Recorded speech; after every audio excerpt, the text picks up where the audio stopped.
разных. Но конкретно данной позиции это РСЗО и беспилотник. А, Сложнее из этого, конечно же, РСЗО, потому что средняя скорость РСЗО составляет 350.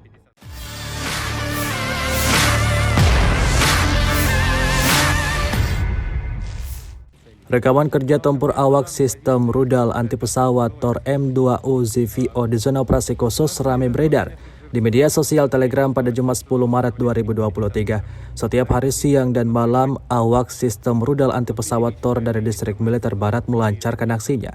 Stasiun deteksi memindai langit pada 360 derajat dan pada jarak lebih dari 30 km.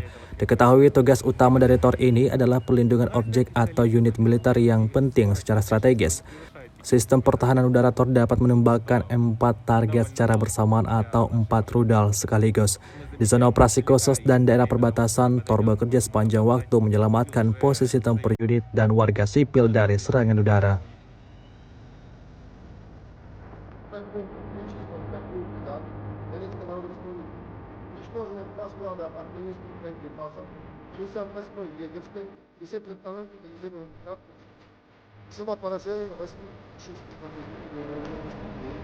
Отбивают позиции. Его силы военной техники 124 районах населенных пунктов. Владимировка, именно Луганском районе, Кабаев, Железянка.